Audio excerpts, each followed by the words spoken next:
Bienvenue sur ce webinaire sur le droit de préférence des propriétaires forestiers qui est organisé par France-Sylva Franche-Comté. Nous avons un format webinaire, donc vos caméras et vos micros sont coupés.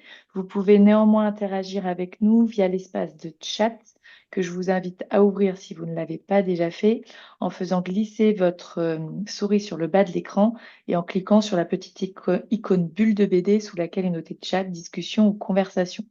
Dans cet espace, vous pouvez poser vos questions ou interagir tout au long du webinaire et je me ferai le relais de vos questions auprès de notre animatrice du jour qui est Alexandra Bonne, qui est juriste au sein de la fédération France-Sylva.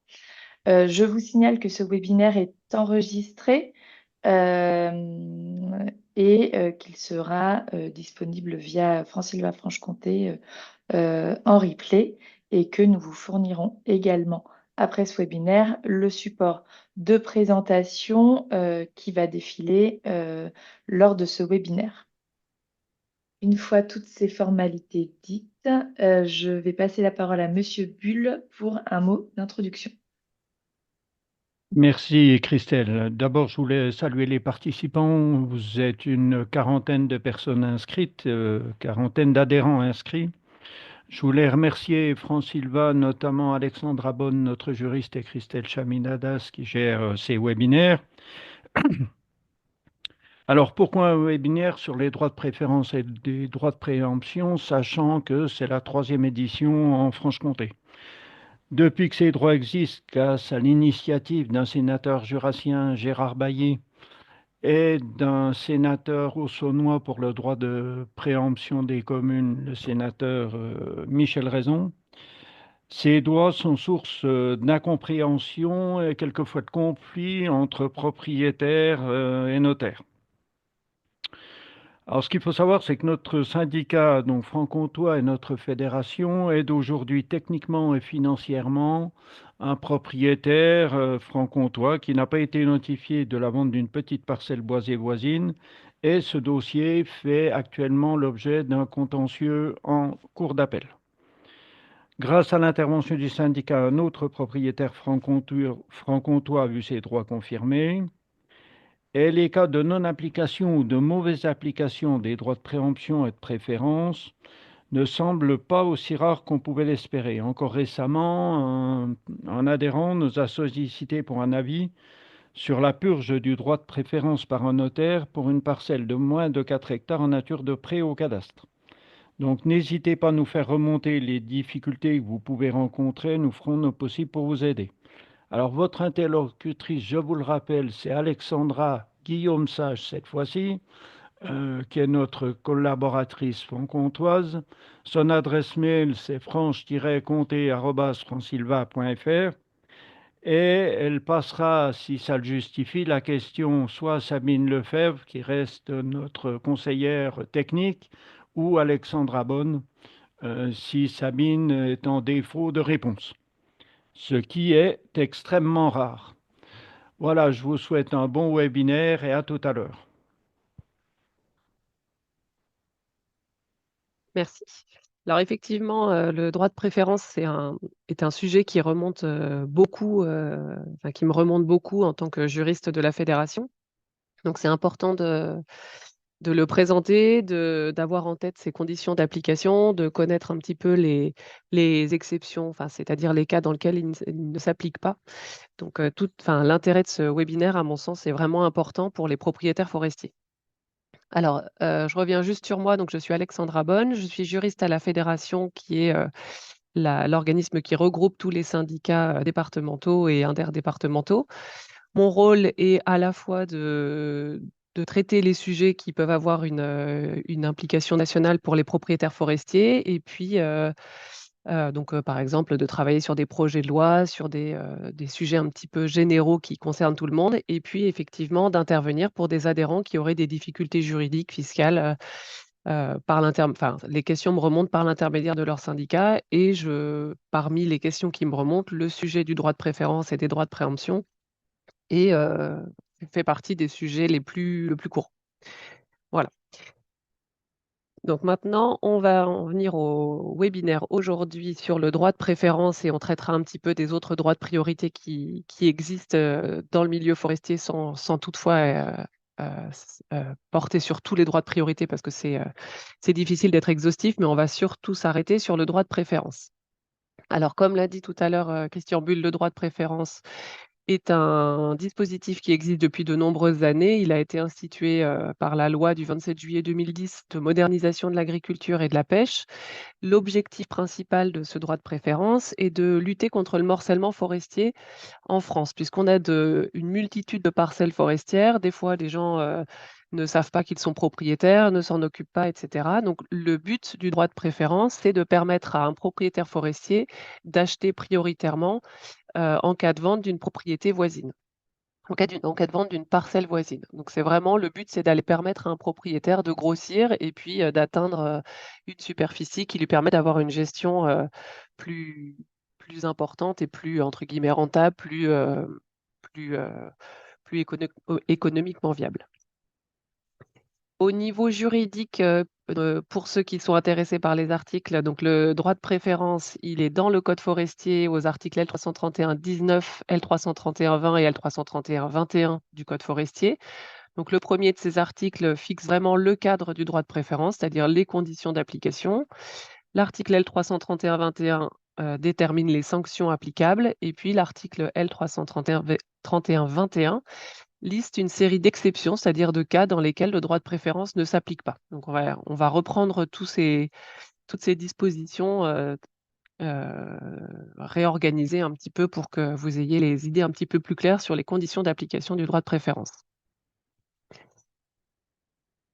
Alors, en premier lieu, quand on parle d'un droit de préférence, on parle d'un droit de priorité pour un propriétaire forestier en cas de vente d'une propriété boisée voisine. C'est-à-dire, je suis propriétaire d'une parcelle A, mon voisin vend sa parcelle B, puisque je suis, puisque je suis moi-même propriétaire d'une parcelle boisée, que c'est une parcelle boisée qui est en vente et que je suis voisine, j'ai un droit de préférence. Donc ça, ce sont les grandes lignes de ce dispositif. C'est ça un droit de préférence. Alors, si on regarde plus précisément tous ces termes, on a d'abord le champ d'application du droit de préférence qui se découpe en deux grandes orientations, deux grandes conditions. Il y a d'abord les conditions qui doivent être remplies par le vendeur et de l'autre côté, les conditions qui doivent être remplies par l'acquéreur. Quand on se place côté vendeur, donc côté cédant, le texte nous indique que le droit de préférence s'applique en cas de vente. Donc vente, ça exclut tout un tas d'opérations, puisque une vente, c'est une transmission à titre onéreux, c'est-à-dire une opération en contrepartie de laquelle le vendeur a reçu de l'argent. Donc en premier lieu, on exclut tout ce qui concerne les transmissions à titre gratuit. Donc les donations et les successions sont totalement hors champ du droit de préférence. Je donne une parcelle de bois à mon enfant, je suis hors du champ du droit de préférence, il n'y a pas de question à se poser. Une personne décède et a dans son patrimoine des parcelles forestières, on est hors du champ du droit de préférence, il n'y a pas lieu d'aller le purger et de l'appliquer. De la même manière, comme on nous parle de vente, sont exclus également les apports en société. Je suis propriétaire d'une parcelle, je l'apporte, de plusieurs parcelles, je les apporte en groupement forestier.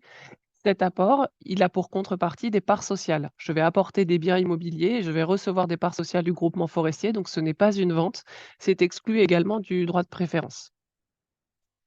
Donc déjà, le premier terme, vente, nous permet de réduire un petit peu le périmètre.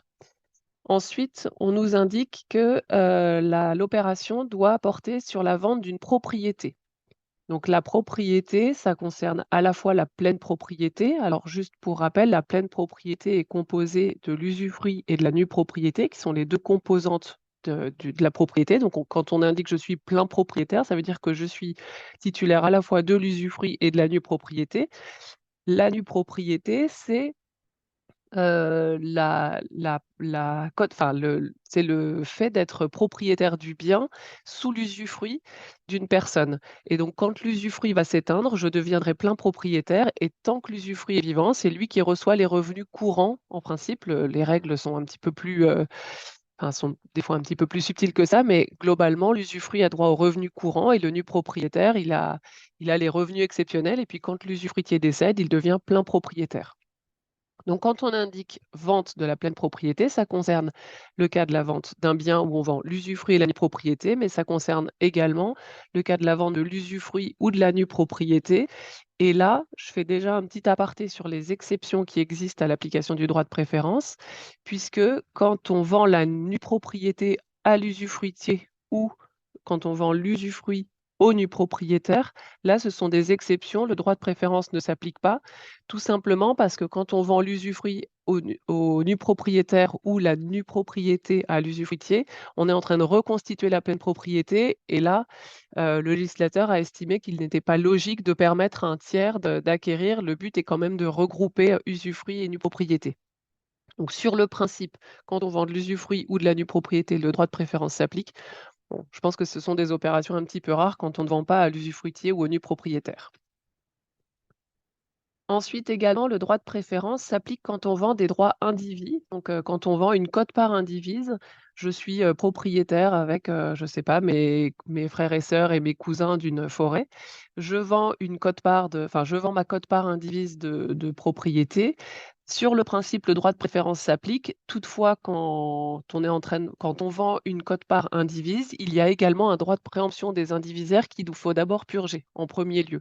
Donc d'abord, je dois proposer aux indivisaires qui, eux, peuvent acquérir ma quote-part de bien. Et puis si jamais personne n'achète, là, je peux le vendre à un tiers. Et là, en premier lieu, il faudra que j'aille purger le droit de préférence, donc vérifier s'il n'y a pas un voisin qui souhaiterait acquérir cette quote-part indivise. Là aussi, la situation, elle est un peu rare. En pratique, moi, j'ai jamais vu de vente de quote-part avec l'entrée dans une indivision d'un tiers, mais sur le principe, le texte est prévu comme ça. Ensuite, toujours côté vendeur, troisième condition, il faut que la propriété mise en vente soit d'une superficie inférieure à 4 hectares. On a vraiment un effet de seuil, donc c'est-à-dire au-delà de 4 hectares, on est hors du champ du droit de préférence, en dessous, on est dedans. Sur cette notion, le texte nous indique bien que c'est la propriété vendue qui doit faire 4 hectares. Donc si j'ai 10 parcelles qui font moins de 4 hectares, je suis en train de vendre une propriété d'une superficie totale inférieure à 4 hectares. On ne raisonne pas à parcelle par parcelle, on raisonne bien à la propriété qui est vendue. Donc on doit additionner toutes les parcelles qui sont cédées, peu importe qu'elles soient contiguës ou pas, éparpillées ou non. Dans la doctrine, ce qu'il est indiqué, c'est que les parcelles doivent avoir une certaine proximité géographique. Alors, le cas serait aussi un petit peu théorique, on l'imagine peu, mais imaginons qu'on vende une parcelle qui est, dans le Jura et puis une parcelle en Bretagne. Si c'est dans la même opération, on aurait un petit peu de mal à considérer que le seuil de 4 hectares, se détermine pour l'ensemble de la propriété vendue puisqu'elles sont quand même assez éloignées. Mais de manière générale, les propriétés qui sont mises en vente sont quand même en général assez regroupées. Donc vraiment, on regarde tout ce qui est vendu, toutes les parcelles qui sont vendues et si on dépasse le seuil de 4 hectares, on est hors champ. Si on est en dessous, on l'applique. Et aussi sur ce seuil, le droit de préférence s'applique sur le tout. C'est-à-dire que le bénéficiaire, donc la personne qui sera titulaire du droit de préférence, elle va pouvoir elle se portera acquéreur du tout. Elle ne pourra pas dire: «Moi, je ne me porte acquéreur que de la parcelle, qui est collée à moi». C'est vraiment un droit de préférence qui s'applique sur une unité. Et enfin, dernière condition côté cédant, pardon, je suis allée trop vite. Les parcelles mises en vente, elles doivent être cadastrées en nature de bois. Alors, les termes sont assez clairs finalement, puisqu'il est indiqué cadastrer en nature de bois, ça veut dire qu'il faut uniquement regarder la nature des parcelles au cadastre.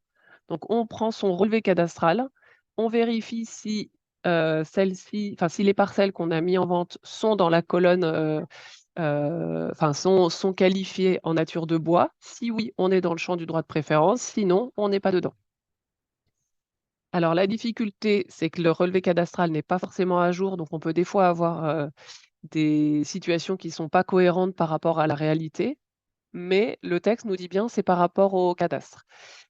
Pour vous préciser, les parcelles qui sont en nature de bois au cadastre, il faut prendre la colonne, groupe ou sous-groupe, et il doit y avoir, dans la colonne, ce sont des lettres qui sont indiquées. Alors des fois, elles sont en toutes lettres, mais plus souvent, ce sont juste des initiales et il faut que ça commence par B. Parce que, par exemple, futé-feuillu, c'est BF, futé-mixte, c'est BM, mais en tout cas, c'est toujours un B en premier. Donc tout ce qui comprend un B en première lettre, ça veut dire qu'on est bien dans la catégorie des bois. Donc dans ce cas-là, dès lors qu'on est dans la catégorie des bois, on est dans le champ du droit de préférence. Une question qui a pu arriver, qui a pu me remonter, c'est quand il y a une coupe de bois qui a été réalisée, est-ce qu'on est bien, dans le champ du droit de préférence? Là, ça ne fait aucun doute. L'effet d'une coupe de bois n'a pas de conséquence sur la nature cadastrale. Au cadastre, la parcelle reste boisée. La coupe de bois aura juste un impact sur la situation, au moment de la vente, la parcelle sera il y aura une coupe qui aura eu lieu. Par contre, il n'y aura pas eu de changement d'affectation, on sera bien en nature de bois. Et là aussi, sur ce point-là, petite exception qu'il, faut avoir en tête, le droit de préférence ne s'applique pas si la parcelle est au cadastre en nature de bois, mais qu'en réalité, elle est boisée à moins de 50. Donc là, c'est une exception qui est expressément prévue par le code forestier, par l'article L 331-21, qui nous indique: on prend le cadastre pour déterminer si c'est boisé. Par contre, il y a une exception, c'est quand la parcelle, elle est boisée au cadastre, mais en réalité, elle n'est pas boisée, enfin, elle est boisée à moins de 50. Dans ce cas, le droit de préférence ne s'applique pas. Et enfin,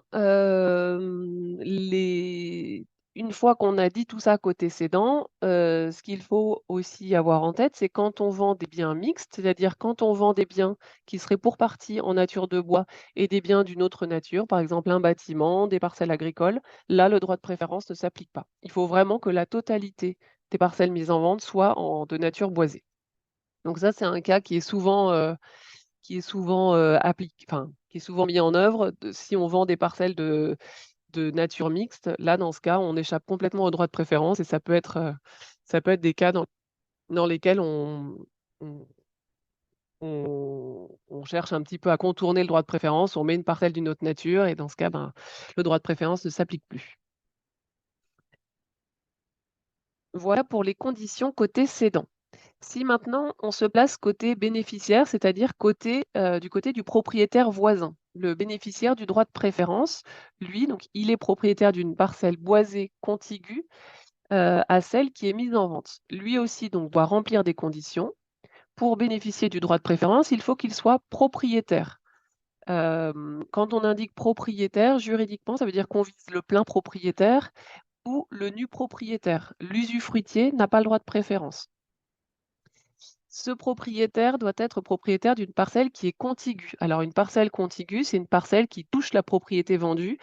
Là-dessus, il y a eu beaucoup de commentaires de la doctrine. Ça peut être le long de la parcelle, dans un angle, sur un tout petit bout ou pas, peu importe. Il faut qu'il y ait un endroit de sa parcelle qui touche une des parcelles mises en vente et dans ce cas, il bénéficie du droit de préférence. Il n'est pas nécessaire d'être contigu avec toutes les parcelles mises en vente. Il peut être, tout à fait, avec une seule des parcelles, comme je vous disais tout à l'heure. Dès lors qu'il touche une parcelle, son droit de préférence s'applique sur le tout. Et puis, il y a un autre point qui a posé, pas mal de questions et où, finalement, c'est au cas par cas, qu'on a des précisions, donc par réponse ministérielle ou par de la jurisprudence. Mais, le point qui pose des fois difficulté, c'est quand il y a un obstacle entre 2 parcelles. Le principe qui a été indiqué par le ministère de l'Agriculture, c'est de regarder si l'obstacle qui est entre les 2 parcelles, donc la parcelle vendue et la parcelle, voisine, s'il empêche la communication entre les 2 propriétés. Par exemple, si c'est une rivière, oui, ça empêche la communication. On ne va pas pouvoir exploiter ces 2 parcelles ensemble, il faudra faire un détour et cetera. Donc on considère qu'il y a rupture et qu'il n'y a pas contiguïté. Par contre, si c'est un chemin rural, à l'inverse, on a eu des précisions qui nous indiquaient que, là, oui, ça ne rompt pas la contiguïté. On peut quand même exploiter les 2 parcelles, ensemble. Donc, là, la parcelle est bien contiguë. Donc là, c'est au cas par cas. Autoroute, voie ferrée, ça, bon, on l'imagine assez aisément que s'il y a une autoroute entre 2 parcelles, la contiguïté, elle est pas là. Mais, en tout cas, c'est comme ça qu'il faut raisonner. Il faut rechercher si cet obstacle empêche la communication, vraiment entre ces 2 propriétés. Troisième condition, côté bénéficiaire, il faut que la parcelle, de ce propriétaire, elle soit boisée au cadastre. Donc pareil, on regarde au cadastre si la parcelle est en nature de bois et dans ce cas, le propriétaire voisin, il aura bien son droit de préférence qui pourra s'appliquer. Et la difficulté là aussi, c'est si le relevé de propriété n'est pas à jour, le propriétaire voisin ne pourra pas imputer se contester cela auprès du vendeur. Le texte nous dit bien, on regarde le cadastre, donc si jamais au cadastre, la parcelle est en nature de prêt, le propriétaire qui met en vente n'aura pas à notifier au voisin. Donc là, le conseil est vraiment d'aller bien tenir à jour son relevé de propriété puisque ça impacte vraiment l'application du droit de préférence. Ça a d'autres implications, ce relevé de propriété puisque c'est notamment, sur les informations qui sont dedans qu'est calculé le forfait forestier. Mais on voit qu'au niveau du droit de préférence, ça a une importance, forte. Donc n'hésitez pas à regarder votre relevé de propriété pour vérifier que toutes les parcelles sont bien désignées et qu'il est à jour. Et enfin, on va venir, je vous indique les cas d'exclusion, donc j'en ai déjà cité quelques-uns. Donc les cas d'exclusion, c'est-à-dire ce sont les cas dans lesquels le droit de préférence ne s'applique pas. Donc on a vu, plusieurs, cas, dans la présentation précédente là. La vente par l'usufruitier au du propriétaire ou la vente par le du propriétaire à l'usufruitier, donc c'est-à-dire une opération qui vise à reconstituer la pleine propriété, là on n'a pas de droit de préférence qui s'applique. Pareil, les ventes entre indivisaires ne sont pas soumises au droit de préférence, enfin échappent au droit de préférence. Les ventes de biens mixtes échappent au droit de préférence. Alors, ce qu'il faut quand même avoir en tête, c'est que si les parcelles mises en vente, par exemple, sont majoritairement agricoles, on vend des parcelles de bois et des parcelles agricoles. Donc, comme on est en bien mixte, on échappe au droit de préférence, enfin, on sort du champ du droit de préférence. Par contre, les parcelles agricoles, elles retombent dans le droit de préemption de la SAFER et potentiellement, la SAFER pourrait exercer un droit de préemption sur le tout selon les conditions dans lesquelles ça lui est notifié. Donc, quelque part, on sort d'une bulle qui est le droit de préférence et puis on rentre dans une autre qui est le droit de préemption de la SAFER. Donc, il faut toujours être vigilant. C'est pas parce qu'on échappe à l'un qu'on n'a plus de droit de priorité applicable. Autre cas dans lequel on est hors du champ du droit de préférence, c'est quand la vente initiale est elle-même consentie à une personne qui bénéficie du droit de préférence forestier. Donc, je suis propriétaire d'une parcelle A, je vends à mon voisin B qui remplit on remplit chacun toutes les conditions pour que le droit de préférence s'applique. Il n'y a pas lieu d'aller purger le droit de préférence et d'informer les autres propriétaires autour qui pourraient bénéficier du droit de préférence. Là, c'est un cas qui est prévu par le code forestier puisque, c'est logique. L'objectif du texte, c'est de permettre de regrouper des parcelles. Donc de toute façon, si l'opération initiale répond déjà à ces conditions, il n'y a pas lieu d'aller la compliquer, d'aller informer les propriétaires autour. Autre cas, ça c'est un petit peu classique aussi, c'est la vente dans le cadre familial. Donc, je vends à mon conjoint, mon partenaire de PACS, mon concubin ou un parent ou allié jusqu'au 4e degré. Là, je suis hors du champ du droit de préférence puisque ça reste un bien familial, on transmet entre, membres du groupe familial.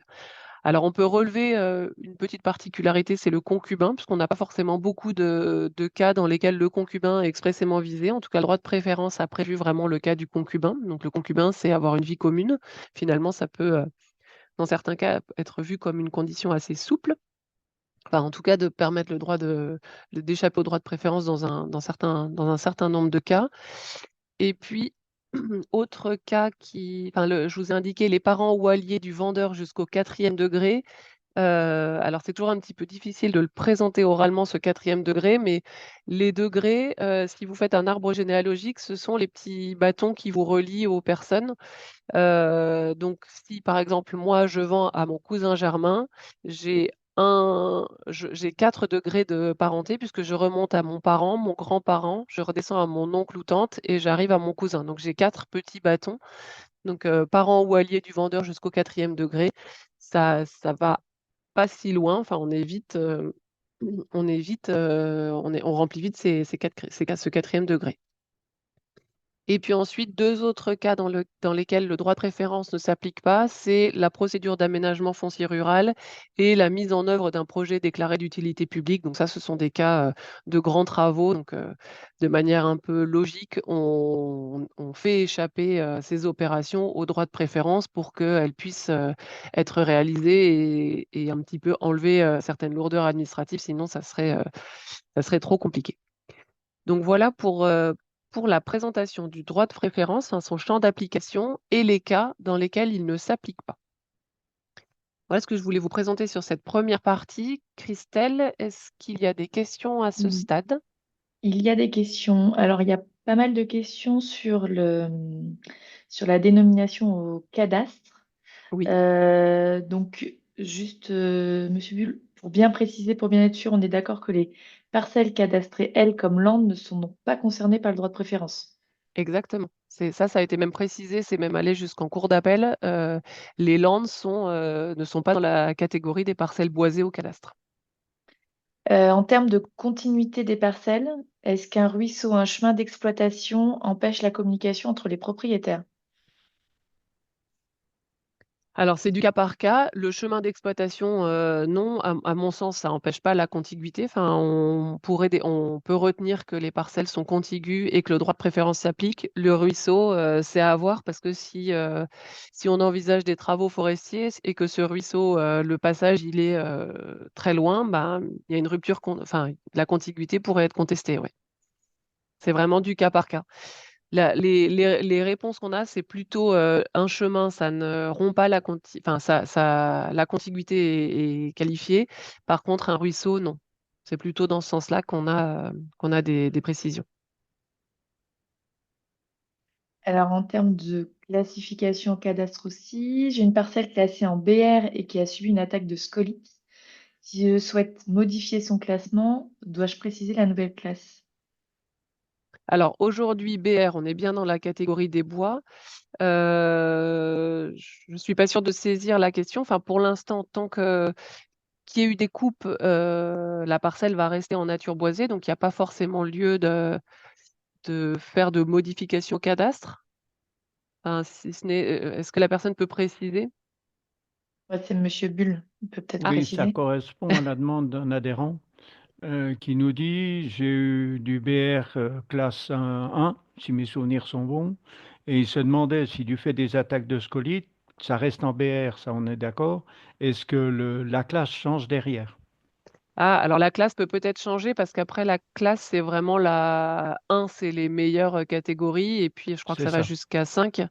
Donc peut-être qu'il va changer, ça aura un impact sur sa taxe foncière s'il fait ça. En pratique, je ne sais pas comment les impôts réagissent face à ça. Mais c'est vrai que peut-être que par rapport aux attaques de scolytes, ça serait pertinent d'aller changer de classe pour dire effectivement on a eu des attaques, donc ça permettrait de réduire un petit peu la taxe foncière et de diminuer les coûts sur cette parcelle pendant quelques années. Mais en tout cas, ça reste des parcelles boisées. Au niveau du droit de préférence, ça n'a pas d'impact. Merci. Pour finir sur la partie cadastre, j'ai Monsieur Parizeau qui demande comment peut-on mettre à jour ce relevé de propriété au cadastre. Et notamment, il indique qu'il a dû essayer de faire la démarche et qu'il n'a pas de réponse du cadastre. Alors, il faut utiliser un formulaire et j'avoue, le numéro m'échappe, 6701. Non, Monsieur Bull, vous connaissez peut-être ça par cœur, vous? 6704. 6704? 04, ouais. IL Ok, 6000. parfait, merci Sabine.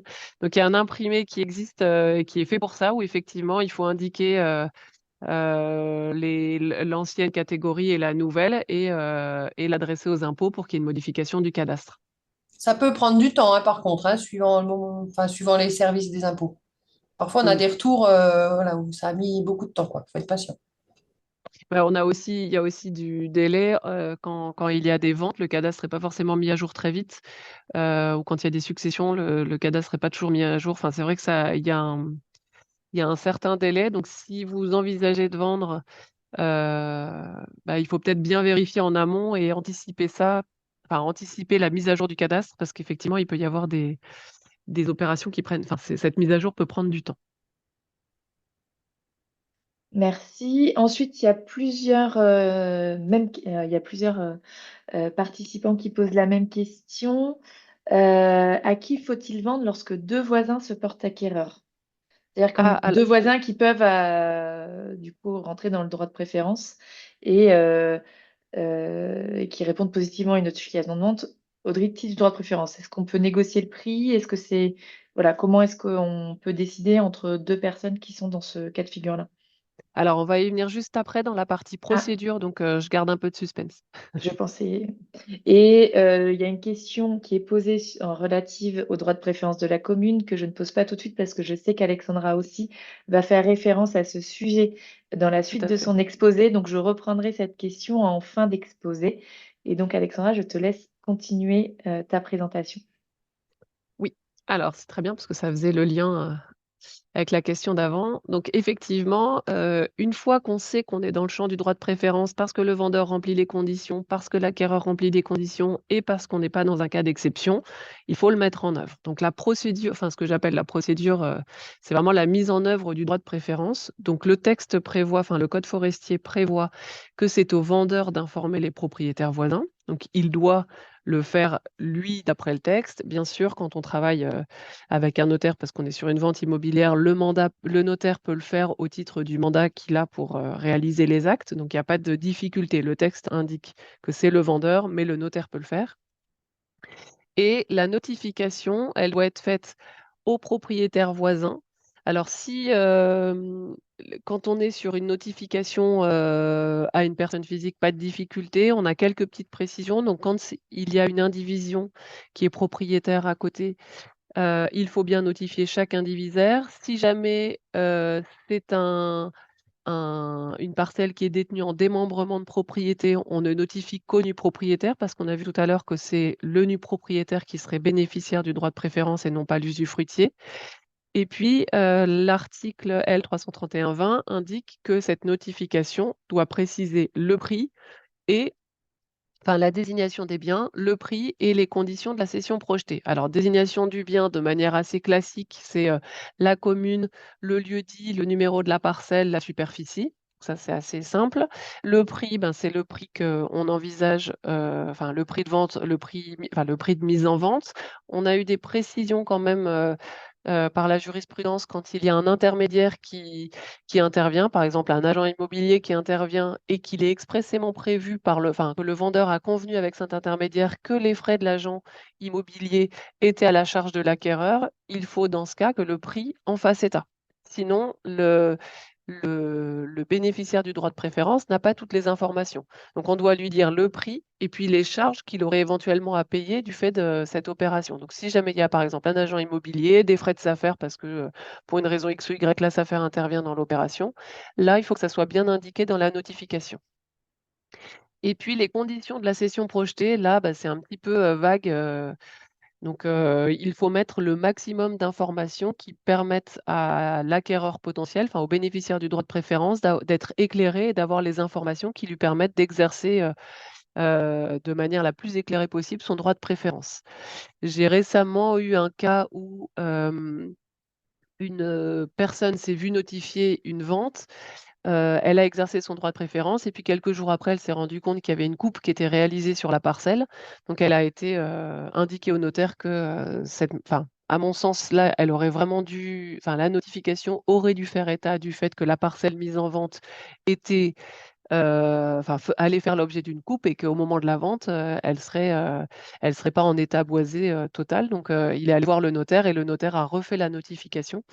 Donc, heu, donc voilà. Mais en tout cas, s'il y a des travaux qui sont envisagés, il faut à mon sens les indiquer puisque, c'est la parcelle, elle est grevée de certains travaux qui vont être faits et cetera. Donc ça impacte la prise de décision pour exercer le droit de préférence.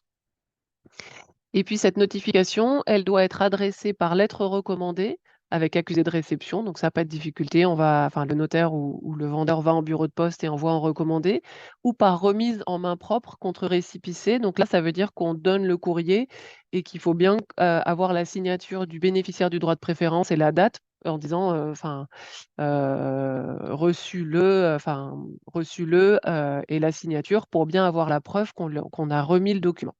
Donc là, le texte permet, soit recommandé, soit remise, contre récépissé. Et puis, il y a une disposition, pour les opérations qui concerneraient, pour les opérations de vente dans lesquelles il y aura un grand nombre de bénéficiaires du droit de préférence, donc quand il y a au moins 10 notifications à faire, là, il est possible de procéder à non pas une notification individuelle, mais à un affichage en mairie pendant 1 mois et une publication dans un journal d'annonces légales. Donc là, ça allège un petit peu le formalisme quand il y a beaucoup de monde, concerné par ce droit de préférence. Côté vendeur, c'est bien puisque ça allège le formalisme. Par contre, côté acquéreur, ça peut être un petit peu plus difficile d'être informé puisque, affichage en mairie et publication dans un journal d'annonces légales, bah, des fois, on peut passer un petit peu à côté. Donc ne pas hésiter à consulter des fois, les affichages en mairie, on apprend des choses. Et côté bénéficiaire, celui-ci dispose d'un délai de 2 mois pour exercer son droit de préférence. Pareil, soit c'est par, lettre recommandée avec accusé de réception, soit remise contre récépissé et c'est 2 mois à compter de la réception de la lettre recommandée ou de l'affichage. Donc là, il faut bien respecter ce délai et au-delà de ce délai, le bénéficiaire du droit de préférence est réputé avoir renoncé à son droit de préférence. Quelques petites précisions enfin sur le droit de préférence. Donc le cas qui était cité tout à l'heure par Christelle, la demande d'un des participants, lorsqu'il y a plusieurs personnes qui exercent le droit de préférence. C'est-à-dire je suis propriétaire, j'informe par exemple les 5 voisins qui sont, contigus à ma parcelle, et qui remplissent les conditions pour bénéficier du droit de préférence et j'en ai 2 qui, indiquent être d'accord. Là, le principe, c'est que le vendeur est libre de choisir à qui il souhaite vendre. C'est vraiment pour le coup, là, on redonne la main au propriétaire, il peut choisir librement. Il n'y a pas lieu d'aller renégocier le prix puisque la notification, elle est faite à un prix déterminé. Donc si jamais on bouge le prix, il faut refaire la notification et repurger les droits de préférence. Donc une fois qu'on a notifié, la vente d'un bien à un prix déterminé, on ne peut pas, si on modifie ces conditions, on doit renotifier à tout le monde et recommencer l'opération. Autre précision qui est assez importante aussi, puisque pendant quelque temps, on a eu des doutes et on ne savait pas trop comment interpréter ça. La question de savoir si le propriétaire qui a notifié son projet et son projet de vente à son voisin et le voisin qui exerce son droit de préférence, peut-il renoncer à son projet de vente après exercice du droit de préférence. C'est-à-dire, je mets en vente, mon voisin me dit: j'exerce mon droit de préférence, les conditions de me vont, la parcelle, je veux l'acheter et cetera. Est-ce que moi, propriétaire, finalement, je peux dire: «Non, j'ai pas envie»? Dit autrement, je veux bien vendre, mais pas à lui. Enfin, il y a eu pas mal de cas comme ça. Là, sur cette situation-là, on a eu pas mal d'interprétations différentes. Pour une partie de la doctrine, on certains auteurs de doctrine considéraient que dès lors que l'offre avait été faite et qu'elle avait été acceptée, il y avait accord sur la chose et le prix, donc l'opération, il n'y avait plus de renonciation possible, l'opération devait être faite. Et d'un autre côté, on avait une partie de la doctrine qui disait: «Non, cette notification, elle vaut pas offre de vente, on a toujours une renonciation possible». Et là, on a eu récemment, maintenant ça date un petit peu, mais le 28 septembre 2023, la Cour de cassation, donc la plus haute juridiction de l'ordre judiciaire, donc c'est un contentieux, ça veut dire qu'il a été, jusqu'au bout, qui a traité cette question et là, les hauts magistrats ont retenu que la renonciation du vendeur est possible, même si le propriétaire voisin a exercé son droit de préférence. Donc ça veut dire que je mets en vente, mon voisin exerce son droit de préférence, je peux quand même retirer le bien de la vente. Par contre, si je veux vendre à une autre personne, je ne peux pas. J'aurais quand même eu ce droit de préférence qui aurait été appliqué. Ça ne veut pas dire qu'on peut écarter complètement le bénéficiaire du droit de préférence, mais en tout cas, on peut revenir dans la situation initiale, c'est-à-dire je reste propriétaire et je ne vends plus ma parcelle. Autre précision concernant le droit de préférence, il y a un petit garde-fou, pour empêcher le bénéficiaire du droit de préférence de bloquer une opération. Il est prévu que si jamais la vente n'est pas réalisée dans un délai de 4 mois suite à l'exercice du droit de préférence, alors la vente peut être réalisée au profit d'un tiers. Donc le propriétaire voisin qui exercerait son droit de préférence et qui pendant 4 mois ne ferait aucune démarche et ça n'avancerait pas, au bout de 4 mois, le vendeur retrouve un peu sa liberté et peut vendre. Et puis, dernière précision que j'avais notée, le droit de préférence, c'est un droit de préférence, ça veut dire qu'il est inférieur en puissance quelque part, enfin, en application par rapport au droit de préemption. Donc si le droit de préemption de la SAFER, de la commune ou du département, par exemple, dans les espaces naturels sensibles, s'applique, là, le droit de préemption, est prioritaire sur un droit de préférence. Quelque part, le droit de préemption, c'est plus fort qu'un droit de préférence. Donc, il faut toujours d'abord aller purger les droits de préemption. Si si les bénéficiaires des droits de préemption ne les appliquent pas, là, on vient sur le second rang, c'est-à-dire tous les droits de préférence. Et enfin, la sanction du non-respect du droit de préférence, là, le texte est assez clair. Si jamais on procède à une opération de vente sans respecter le droit de préférence, le bénéficiaire du droit de préférence peut demander la nullité de la vente, c'est-à-dire A vend à un tiers alors que B avait un droit de préférence parce qu'il était propriétaire voisin, mais l'opération lui a été notifiée ou on n'a pas respecté son droit de préférence alors qu'il l'avait exercé. B peut demander la nullité de la vente qui a eu lieu. Dans ce cas, ça veut dire que la vente, on reviendra dans l'état initial, A redeviendra propriétaire. Par contre, il ne sera pas possible à B d'être substitué à l'acquéreur initial. Il ne pourra pas dire, c'est juste une action en nullité de la vente, il ne pourra pas dire je suis propriétaire à la place de l'acquéreur qui a été retenu. C'est vraiment une action en nullité, donc on annule la vente, le propriétaire initial redevient propriétaire.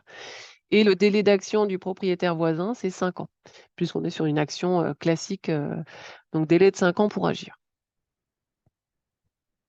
Voilà pour cette partie. Christelle, est-ce qu'il y a je terminerai après avec les autres droits de priorité, mais est-ce qu'à ce stade, il y a quelques questions? Alors, il y a des questions sur les droits de la commune, mais ça, je les mets en suspens puisque tu vas les évoquer par la suite. Oui. Une question principalement, est-ce qu'un groupement forestier peut revendiquer un droit de préférence? Oui, tout à fait. Tout à fait. Il est propriétaire forestier voisin. Ça ne s'applique pas qu'aux personnes physiques. Le droit de préférence bénéficie aussi aux personnes morales. Oui. Donc un GF, une SCI, etc. Pas de souci. Et les autres questions concernant les droits liés de la commune, je te propose de continuer ton exposé et je reposerai les autres questions à Ouais. la fin. Alors effectivement, on a tout un tas d'autres droits, alors qu'on regroupe sous le terme droit de priorité parce que ça vise à la fois des droits de préférence et des droits de préemption.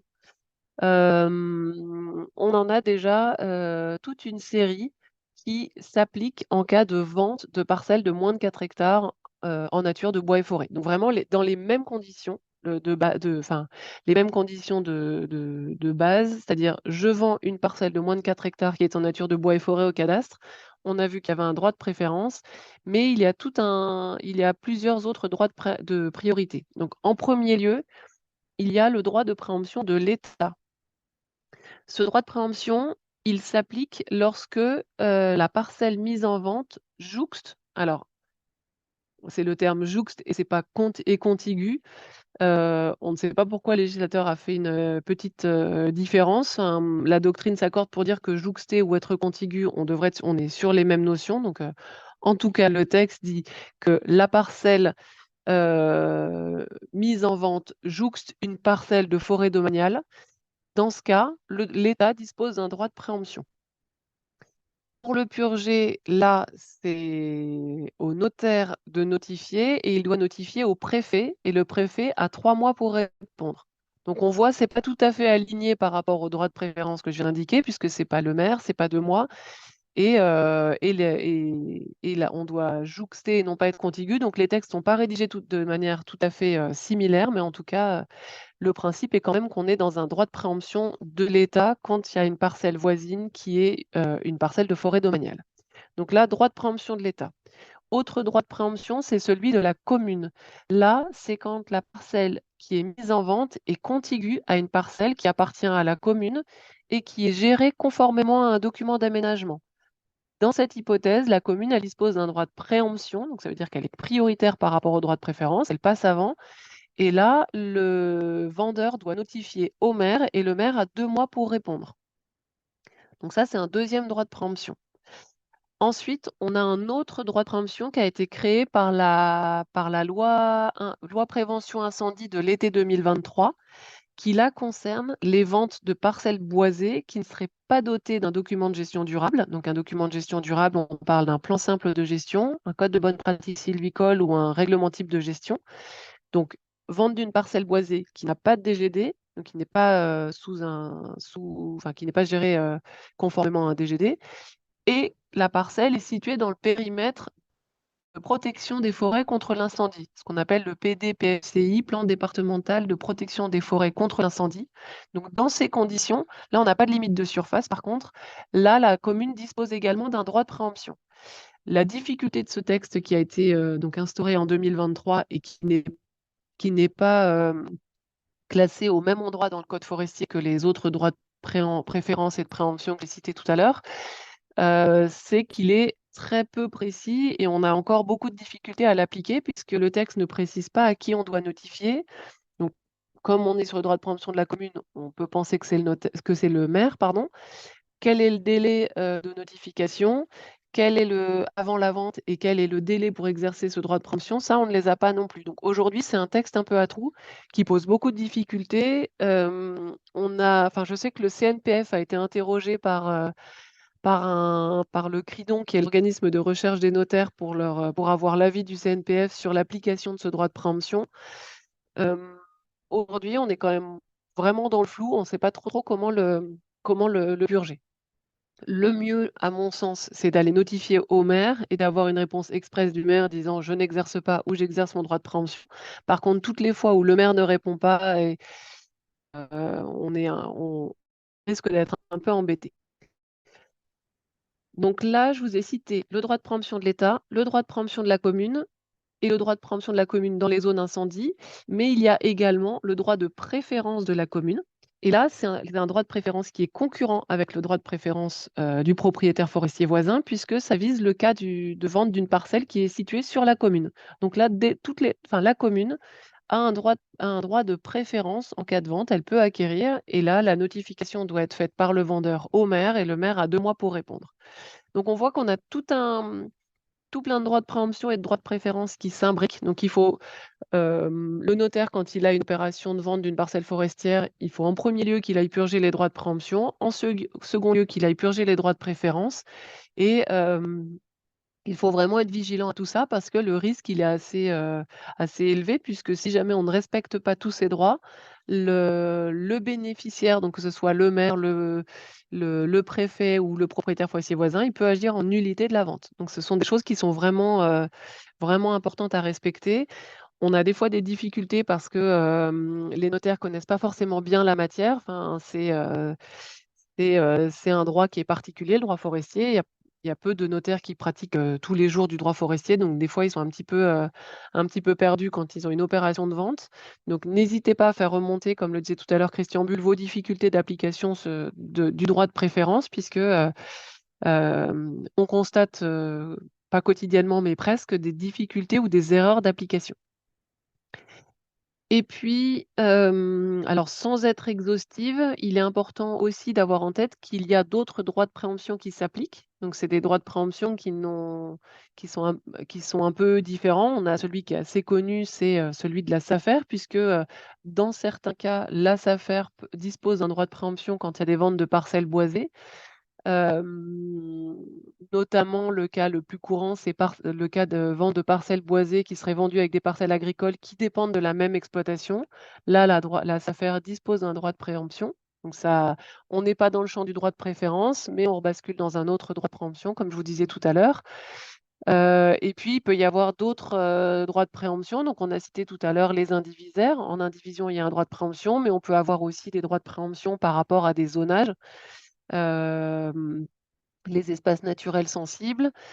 Il faut aussi penser à des droits de préférence qui pourraient être conventionnels, c'est-à-dire conventionnellement, 2 personnes s'entendent pour dire si toi demain, enfin si toi dans quelque temps tu vends ta parcelle, tu t'engages à me la vendre prioritairement. Donc c'est un droit de préférence conventionnel qui a été prévu entre les parties. Donc ça, il faut aussi s'assurer de son application. Donc voilà, il y a tout un il faut vraiment être vigilant et bien alerter le notaire sur la situation de la parcelle. Est-ce qu'elle est bien en nature boisée? Donner le relevé cadastral. Alors normalement, le notaire le commande, mais il faut bien être vigilant et s'assurer que tous ces droits de préférence, préemption, soient bien appliqués au moment de la vente d'une parcelle forestière. Voilà, Christelle, je te laisse la main s'il y a des questions. Alors oui, il y a quelques questions. Si une commune exerce son choix de préférence au bout de combien de mois ou d'années d'absence de signature devant notaire, ce droit de préférence communal tombe? Alors c'est le délai de 4 mois dont on a parlé tout à l'heure pour le droit de préférence,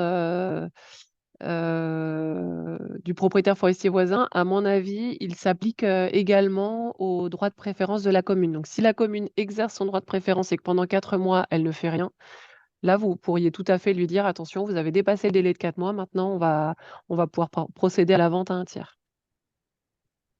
Très bien, merci. Le Si le mieux, c'est que le terrain, notaire s'en oui, charge, pardon. pardon. Oui. Si le terrain de l'État est un camp militaire, le droit de préemption de l'État s'applique-t-il?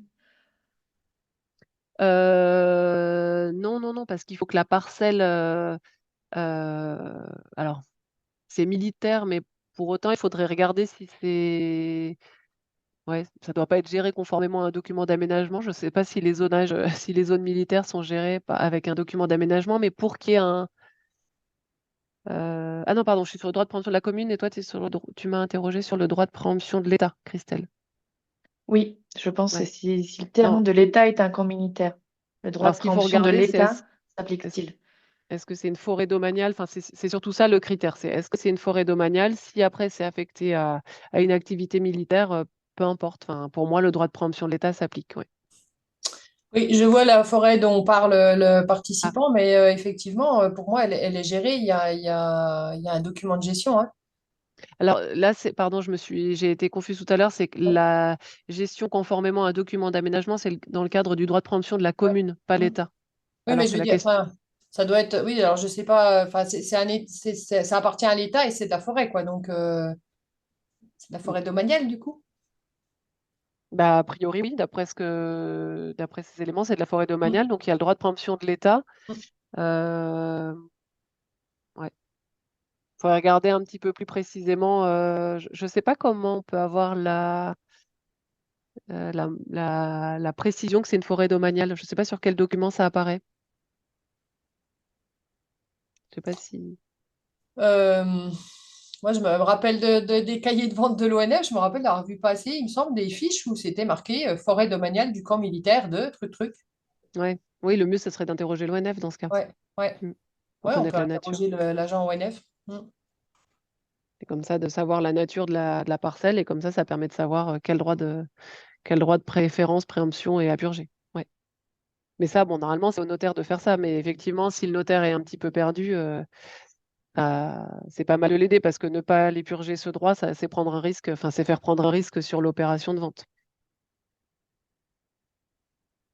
Très bien. Alors, autre question de Monsieur Parisot. Étant donné que des parcelles morcelées peuvent être vendues en un seul acte, comment peut-on éviter le jeu de Monopoly? Entre parenthèses, le nouveau propriétaire a plus de chances d'avoir un droit de préférence sur les futures ventes. Et comme apparemment, on peut le voir en Haute-Saône.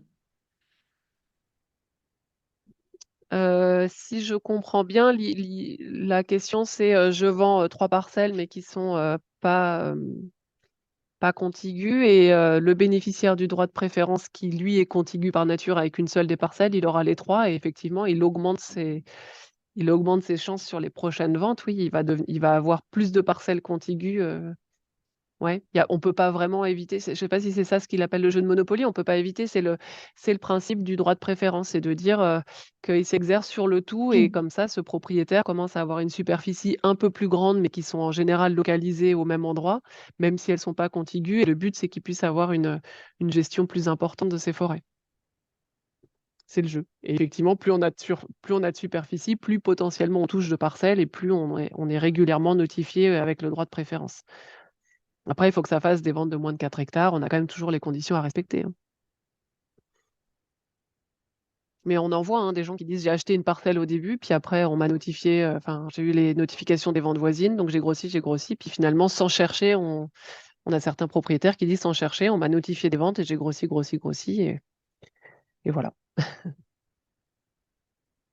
Très bien, merci. Alors, je crois que j'ai posé à peu près toutes les questions. Il y avait quand même juste une question qui était concernant je pense, le changement de nature de parcelle au cadastre.